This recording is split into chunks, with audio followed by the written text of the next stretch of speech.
No. Are we free and clear? We're free and clear. Oh my And God. I literally went like this and then my screen brought us thumbs up. why doesn't mine doing it? Did you see that? Wouldn't it be funny if there was like a dick all of a sudden? There really should be some kind of edit for Zoom. Someday, babe. AI, virtual reality blowjob. Hmm, that's what I need right now. Hot. Yeah. How are you doing? Um, I Diving am, into this reality? yeah, I'm in this reality. Last night was the memorial that I've been talking about that we threw for Adam. Yes, it's been pending, Um, been dreading it for a long time. yeah, and dread is an interesting word because my mom and my sister had asked me if I wanted them to come, and I was like pretty adamant that I didn't want them to come. I was like, "Don't come. I don't need you guys there. It's totally fine." And they ended up coming because they're like sensitive human beings that understood that you know, I was masking all of my emotions with the dread, so I didn't have to feel it. Um, and it was really lovely and like a fabulous celebration of Adam and his work and how talented he was. Like it was just he was such a good writer, Hmm. and I'm just happy that like a collection of his work got to be performed in front of a group of people, and I'm happy that I was able to read one of his personal statements for that he wrote for grad school to be a playwright. What was it about? It was about his hair, Oh, like the changing, basically like taking his hair as a allegory for his life in terms of like all of the different phases that he had been through, hmm. in terms of like having dyed it with sunnin and turning it green and dyeing it bright red and referring to himself as little orphan Adam, and then how when he first became graduated from college, um, and was looking for stability, his hair kind of like became normal again, Hmm. but there was always this like yearning for strangeness. And like, no matter how often he tried to like go short on the sides and long on top, there was something about the hair that wouldn't be tamed, and how that correlated to his life in regards to like he tried to tame himself into becoming a film executive, when in reality, like he was always a creative. And it was about allowing himself to realize that and allowing himself as well as his hair to flourish and be wild. Um, That's not yeah, before. How was yeah. it to be on stage and perform his stuff as his best friend grieving him? Well, I was pretty adamant that I didn't want to like act in anything, just because I wanted to make sure that I could be as present as possible and not like in my head about like, oh God, like have we had enough rehearsal? It's why I was like, okay, I feel really good about reading this personal statement and not, you know, acting. Like I know obviously like he told me a couple of like characters that he had written with me in mind or had like taken parts of me and injected into. So it was interesting to see a lot of those characters on stage, Hmm. because I had obviously read them all, but I had never, for his thesis play for Columbia, like there was an online, like a digital reading of the play, which I obviously watched and was fabulous, but I had never like seen any of his work performed. So there was something really cathartic and connective about that. Like I really, the past 2 days felt connected to him in a way um, that I haven't. That being said, it was like equal parts lovely and equal parts debilitating. And I'm sure, you know, when the come down really hits me, it'll be interesting. Like now, I was talking to Natalie, and for everybody listening, Natalie's one of my other best friends about it this morning, and she was like, "I don't want to like pose a difficult question, but like I just keep thinking like, well, what now? You've been like looking forward and dreading and not understanding why you guys are doing this, but also wanting so desperately to do this for the past 6 months, and it's done, and like she was kind of like, are you okay? That there isn't something to like look forward to. And I just said to her, I was like, look, I think the goal is to find a way to keep Adam present in my life in as many ways as possible, whether that's like, having him be a part of the wedding somehow, or, just talking about him as much as possible. I think that's like what the next phase of this is like, okay, well, if there isn't an event to celebrate him, how do I continue to celebrate him in my everyday life?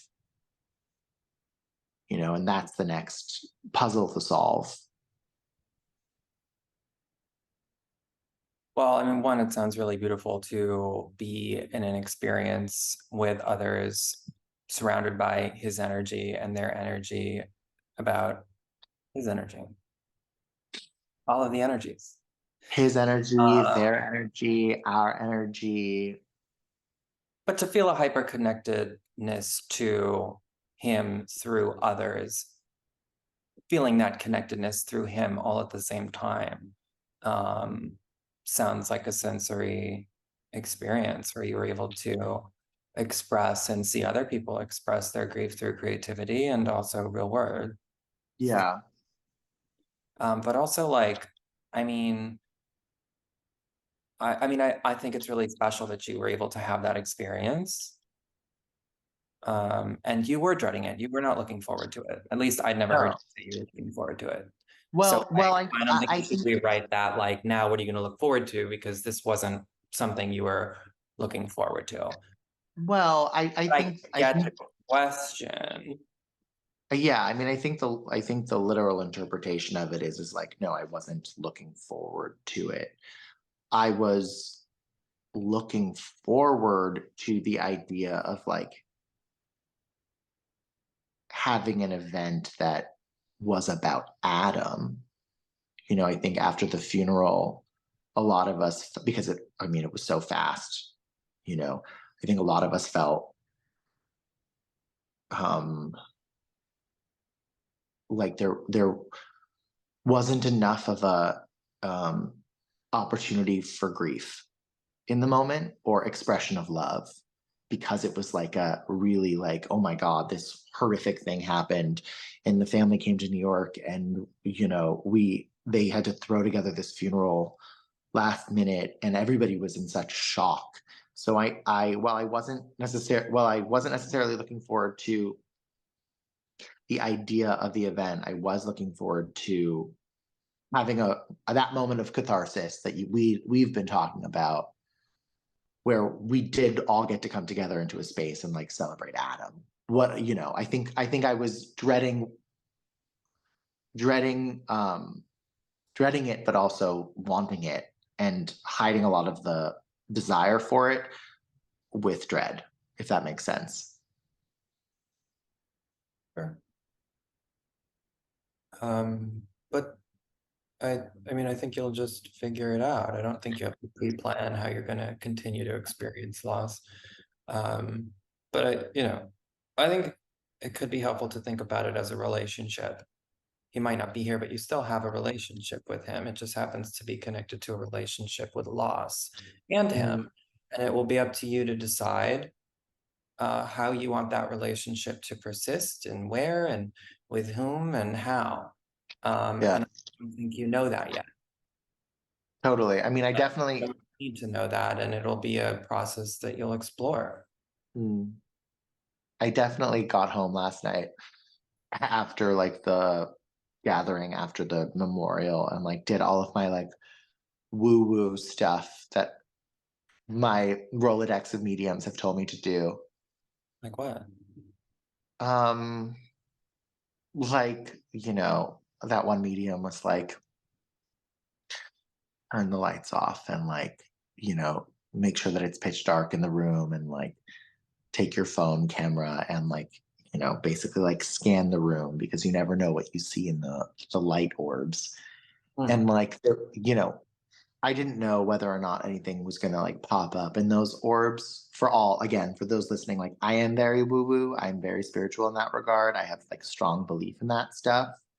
Um, but I also understand people that don't, and that's fine.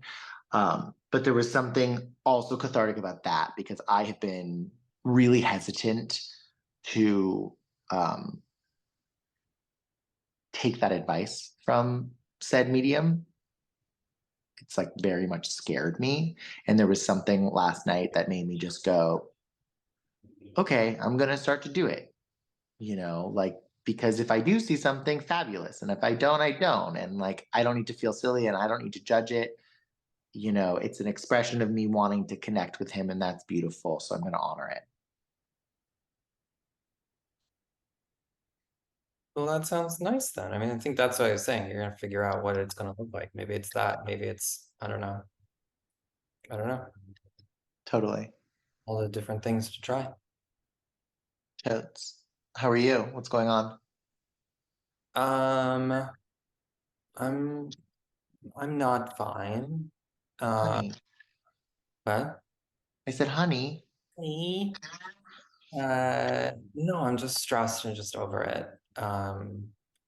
Just very like, I'm also very tired, which I need to sleep. Um, Today worked as our clients and had some meetings for book stuff and gymmed, and here I am. Well, why are you not fine? Want to Uh, go into. I mean, just many things are just unsettled in my life right now, and it's just not what I want. But I'm working on cultivating more of the things that I want, and uh, like moving is just horrific and annoying, and um, it's not over yet, and I don't know.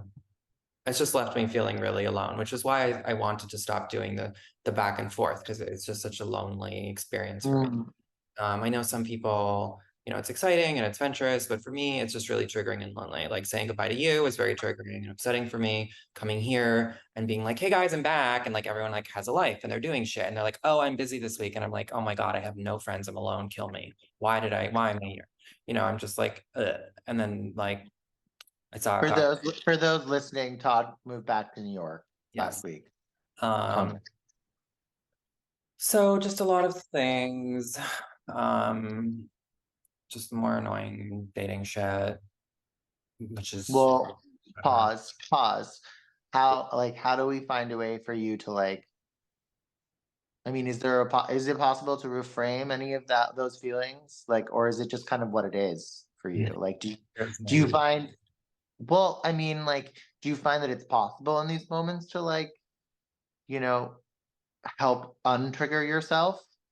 Like, obviously it was very I mean, triggering for me when you left as well, you when I know. say triggered, I just mean hi, I'm feeling powerful emotions.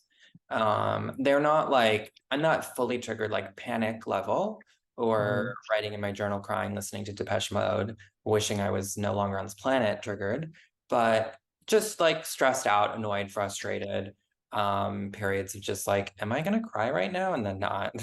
mm, Which maybe I do just need to cry. I don't know.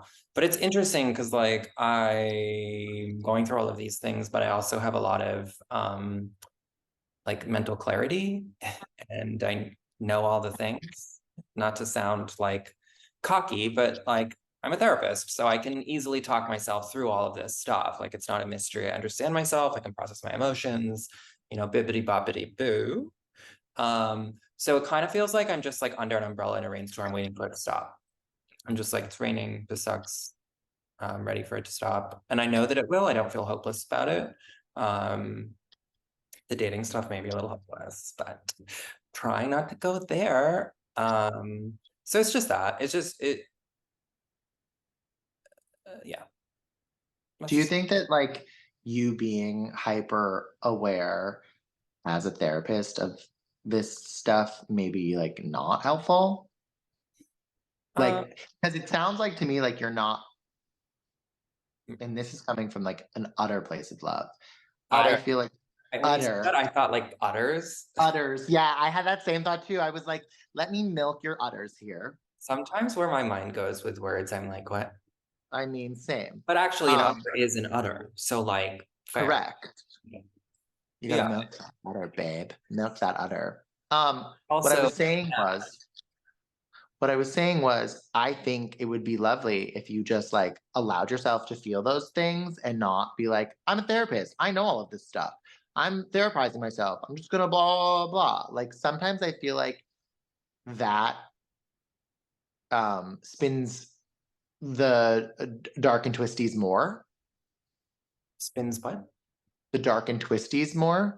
Like, No, no. It stabilizes me. It's like, oh, I'm not spiritual whatsoever, but I do think of my, um, like my emotions, the way I feel my emotions, the way I feel connected through like the collective human people through my emotions, the way I understand them, the psychology of them, the philosophy, kill me, philosophy of them. Um, it's grounding for me. hmm. If I like understanding myself in moments when I'm in pain is like all I got, you know? And I'm not intellectualizing. I think if I was intellectualizing and I was like mother, father, whatever, blah, blah, blah, um, and I was just spinning and spinning and spinning in that, I think that would be unhelpful. But I'm not. Well, yeah, and I think that that's how I'm interpreting it. Oh, no. I'm not that. I'm just like, you're fine, you're safe, you just moved. It's stressful. You're in a great place. It's just a very nice place. I'm not actually in the position that my emotions may suggest, Sure. that kind of stuff. I'm talking myself off the ledge and I'm pretty successful at it. So um that's a good thing. Correct. So yeah, I disagree with you. It's really helpful, but like a lot of people are overanalyzing and over intellectualizing themselves and like coming up with a whole case conceptualization. And it's like, okay, fascinating, but also like you're sad. So what can you do for that? Correct. I mean, I also think it's like in how we articulate ourselves To because ourselves? I heard you over intellectualizing. I didn't hear you like giving yourself permission to feel things, Oh, what was which I? is why I said what I said. I Mhm. said what I said. Well, you're wrong. Well, articulate yourself better. Hmm. I think I did. I mean, I was saying that as a therapist, it's interesting to go through powerful emotions because on the one hand, I'm feeling them, but then I'm also simultaneously trying to understand them. And it's Mm, an interesting thing. I don't know. totally. I guess I'm hammering down on this because the majority of us aren't therapists. So it's curious to hear how a therapist like deals and dissects this stuff in their personal lives, Yeah. specifically after like a day of, you know, 10 clients where you have to do this for everybody else. Yeah, I mean, I basically just do the same thing for myself. I'm like, again, this is just a tough time.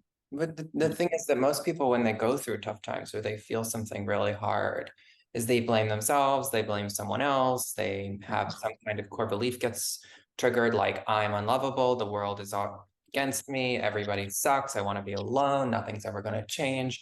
That kind of stuff gets stirred up for people when they are triggered and feeling powerful shit. Right. Which like thankfully I'm like, no, that's not happening, Todd. It's not how it's gonna go.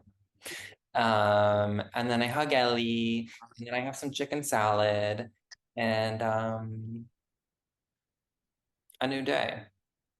Well, those sound like really healthy coping mechanisms. Chicken salad, yeah. Yeah, chicken salad and Ellie. Oh my God. I wish everybody had chicken salad and Ellie. I mean, yeah, for me, that's really does the trick.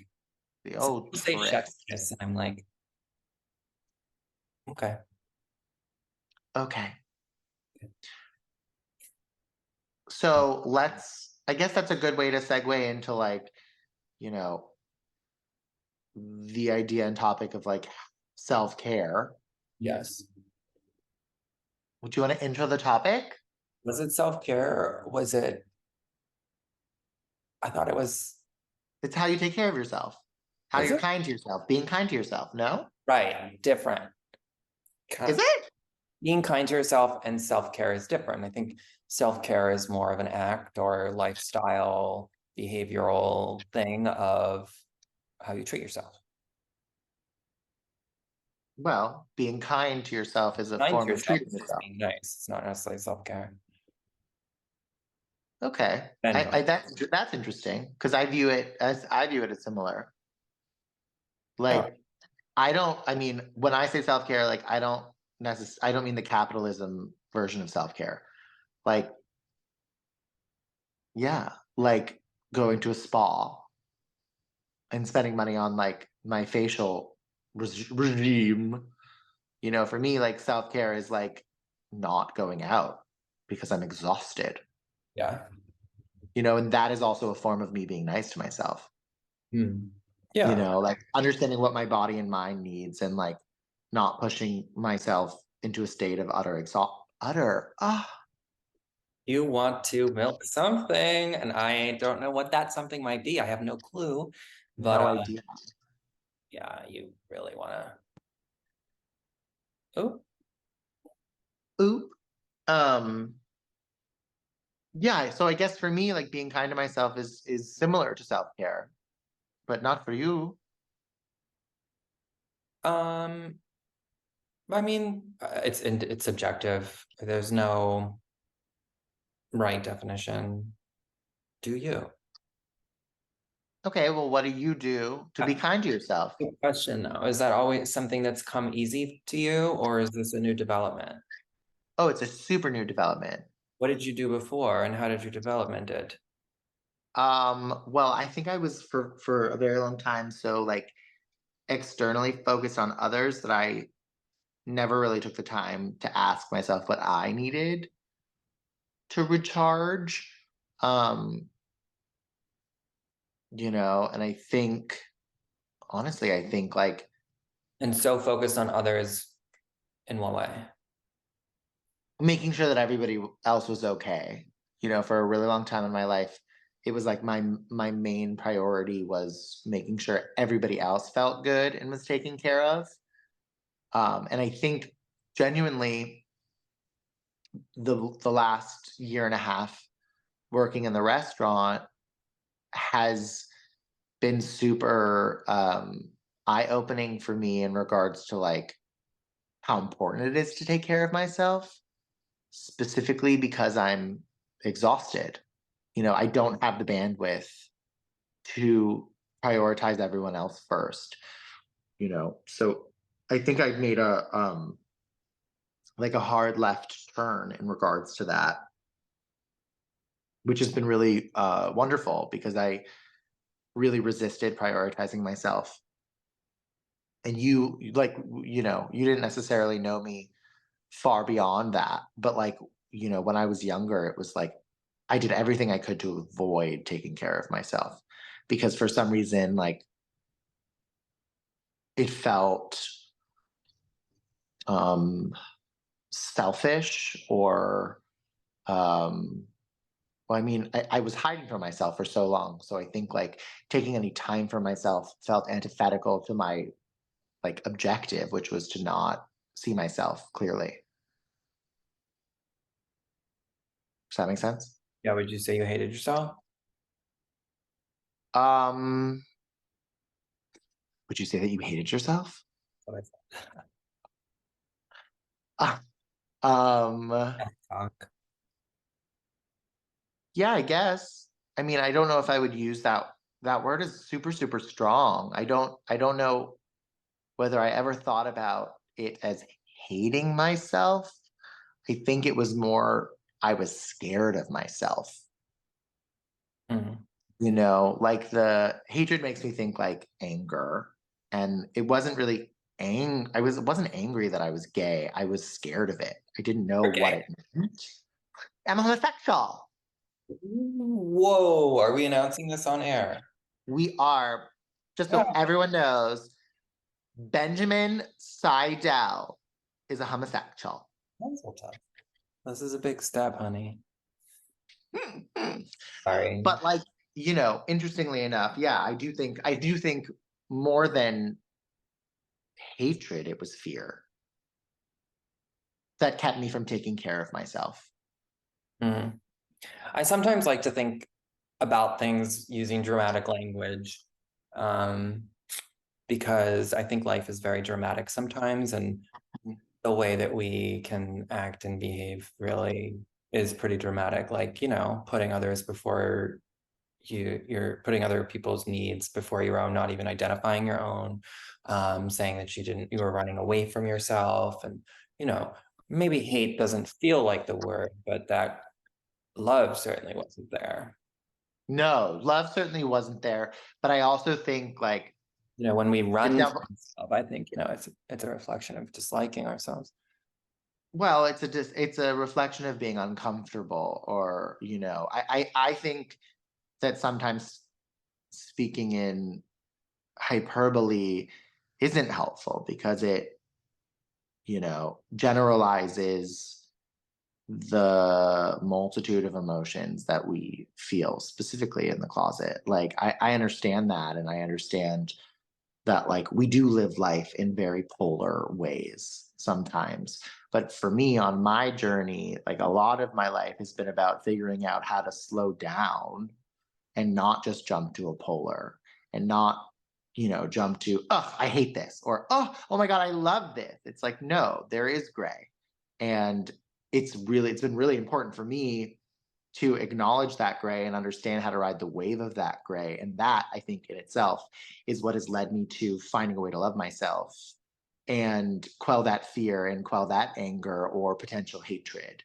You know, I think it's really been like the dichotomy of like finding a way to have a response versus a reaction, and hate or love feels very reactive versus like, okay, those are two big, big, big words that may be the umbrella of, but like what's under the umbrella? What are the other emotions and this is something that I talk about in therapy a lot. Like, what are the other emotions besides like the big five that I'm feeling, is it, and it's been super, super helpful for me to like truly understand what I'm going through by dissecting, or unraveling the variety of emotionality. Yeah, I mean, when I was saying hate, I wasn't discounting that there could be any other variety or nuance. I was just trying to emphasize that, hate, dislike, hostility, and when we show that towards ourselves is pretty dramatic. And if when especially the way it can happen over a long period of time, um, Mm. is of course, yeah, there are other emotions that were likely present throughout your life. However, when we're talking about the challenge to show ourselves love or to take care of ourselves or show ourselves compassion when we're hurting, and the lack of that, there is a certain level of hostility then that we show ourselves, a certain level of, we could even say, violence that we enact upon ourselves in those moments when we really need to put ice or metaphorical salve on our emotional wounds, and we pour Mm. salt over it. There is a certain level of extreme, and so I do think it's important to acknowledge that extreme, not by discounting the variety of other experiences that are happening simultaneously, but just, it's important because, there is a way in which we do have to forgive ourselves for the ways that we treated ourselves over a long period of time. Um, but like, I think it's also important to figure out what the language is that you want to use in your narrative. And if it isn't the ones I use because I'm a dramatic biatch, then by all means, don't use them. Uh, Well, do you think you hated yourself? yes, for sure. I mean, I would never have used those words consciously. I don't think I would even use those words, but when I think about how I treated my body, that Mm. was not nice. Cutting myself, keeping myself up all night, doing drugs, cocaine when I was in a panic, a state of literal panic. Like that's really aggressive. You know, Violence. Violence was like a very interesting word that you just used that like made me just became made it visceral for me. and even if I wasn't, if it was like past the point in the moment of my life where I wasn't, actively self-destructing or hurting my body, internally my mind was still tearing myself down and apart when I was feeling things. Like I was saying, like, a lot of people when they feel something powerful, they blame themselves and whatever. And I was doing that. I'm a fuck up, I suck, never gonna be good enough, whatever. And even But that negative talk. is a little bit violent. I mean, you think about domestic violence, we think about verbal abuse. That's verbal abuse. It's just internal. Um, Totally. Which, so by the way, I often find is like the more important voice, like the internal voice. It's like what dictates how we feel on a day-to-day basis. Like if you walk around self-critical, like, you know, you're gonna A, be more raw. So any interactions around you, you're gonna interpret in a critical way.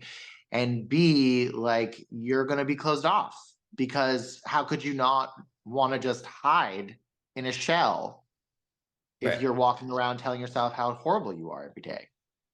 Yeah, it's really shocking though how many people do that. It's one of the I things. mean, I did it for a lot of my life. Okay, so maybe fine, Todd, you win. Maybe I did hate myself. I knew I was right, but I just, whenever you're ready to accept it, I'm Oh my here. god. A I'm a homosexual, daddy. homo and I hated myself. Say it. I'm a homo and I love myself today. Yeah. Sorry Uh, to disappoint you. no, not today. Not today. I was Uh, just no, now I'm reframing. really nice to myself. I know you think that sometimes I'm not. And there are certain ways in which I'm not. I mean, I'm not, but I've just kind of let it slip. Like when it comes to how I see my body and my face and just the aesthetic, I'm not spending all day being like, you're disgusting, but I'm certainly not feeling confident. Which is growth for me. I used to do the disgusting stuff and I used to look in the mirror, I feel gross. And I would say that I feel gross kind of thing a lot with like a lot of frequency. And I don't do that, but I don't feel confident. Um, so I mean, I've been able to really reduce some of that internal criticism, but the change in belief hasn't happened. Um, but with everything else, I'm pretty um kind to myself. Even when I'm being critical, I don't know, um thanks to my therapist, uh, I've been able to be nice to myself.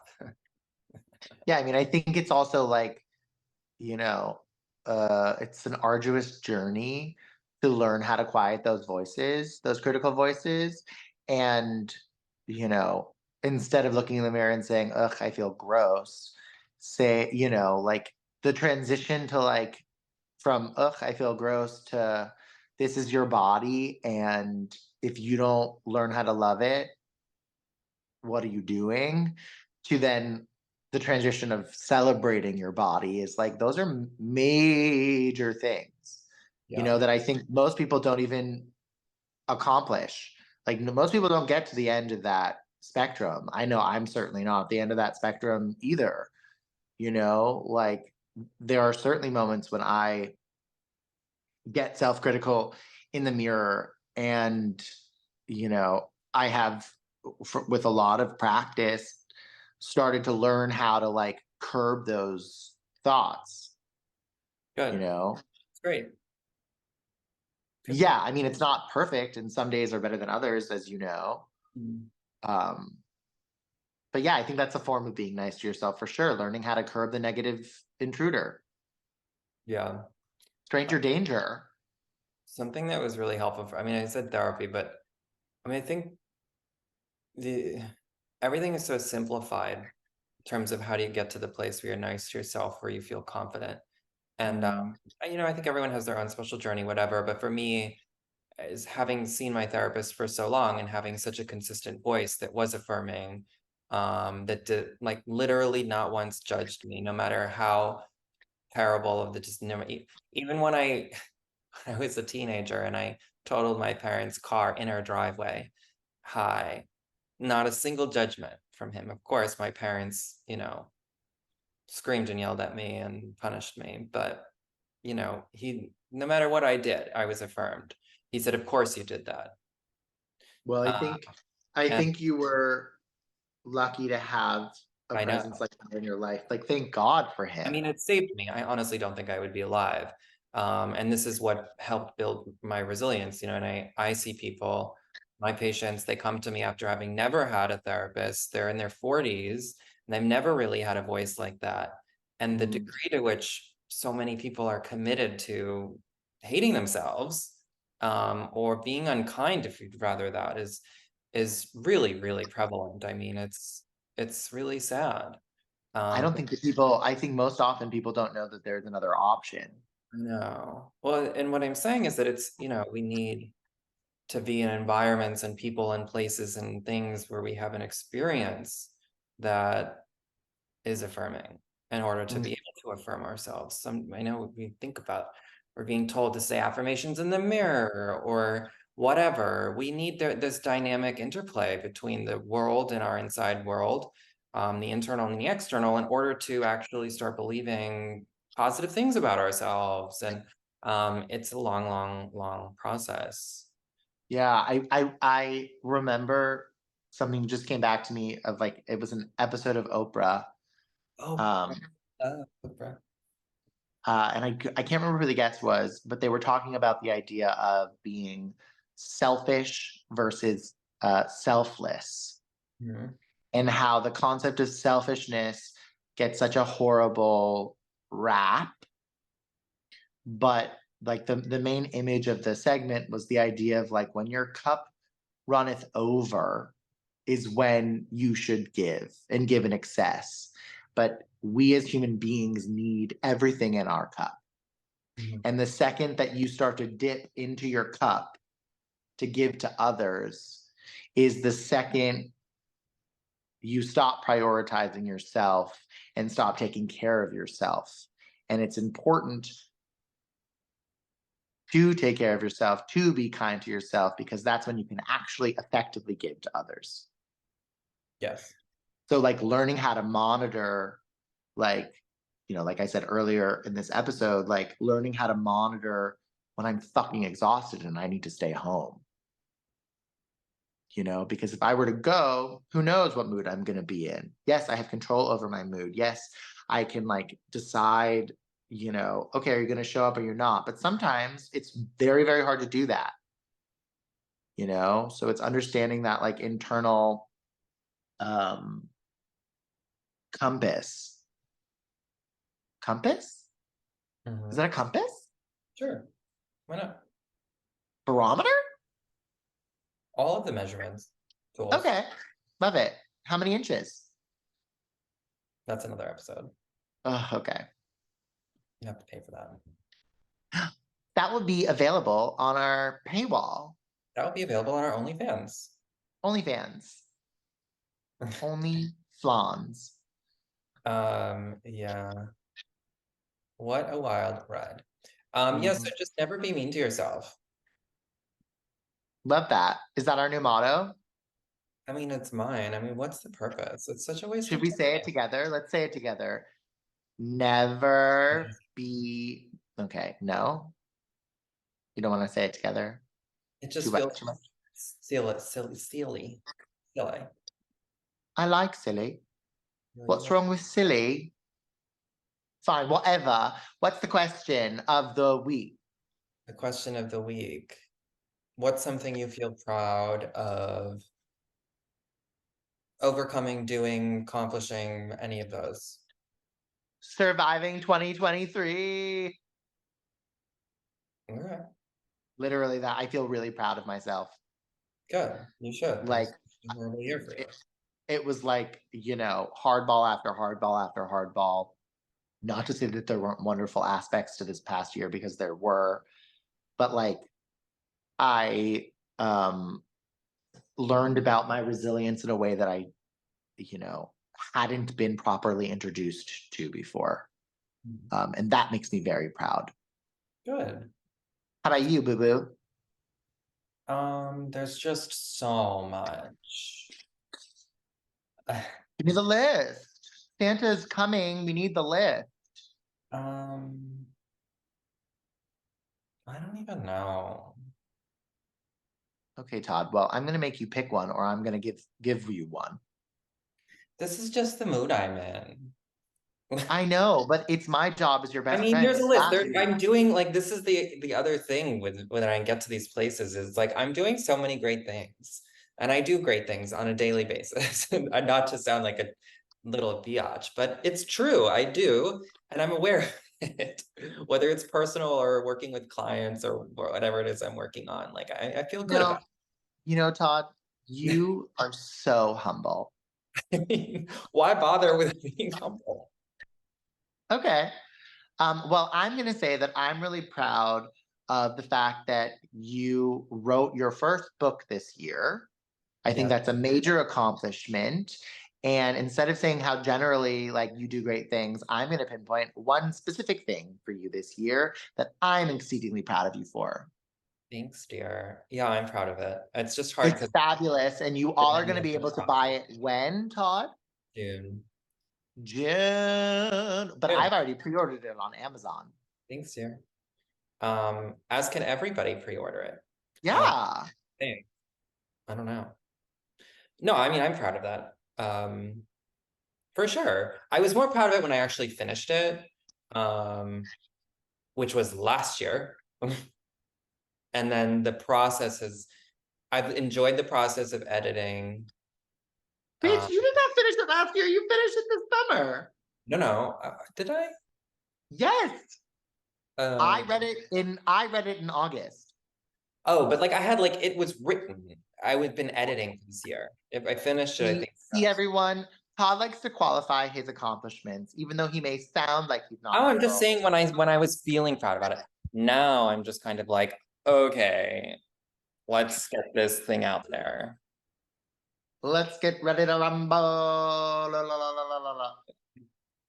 Okay, well, I'm exceedingly proud of you for the Thank book that you wrote last year. Maybe it was this year. I don't know. Time doesn't exist anymore. It's not real. It doesn't. It's Monday, December. Oh my God, it is Monday. And it's not just December 1st anymore. It's December 4th. Oh my God, it's Hunter's birthday. Hunter, And come so, here. hi. It's Honey's birthday. Someone's 8 Got him years a old gift. today. Hold on. Honey, this is a Hunter boy.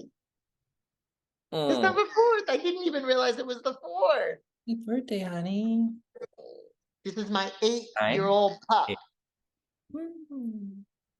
Oh, And Juniper is staring at me like I have performed a hate crime on her by hugging her brother. you have to give him like something I'm nice. gonna I'm gonna go get him one of those like doggy cake thing. Oh, a pup cup.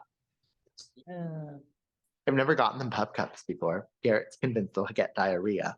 Yeah, I've never gotten Ellie a fuck up. She is such a Yeah, sense. but like you get Ellie like all of those crazy toys and treats. Yeah, I give her treats. No, but like the ice cream cones and like, Oh, that's like a once a year kind of a thing. well, it may be that time of the year for Hunter. Honey. Duh. Okay, well, I love you, boo boo. Said it all. There's nothing left to say. There's nothing left to say. We've left it all on the floor. Mm. Bye. Bye. Wait, no, wait, cancel. What? I just Cancel. stop recording. Stop recording.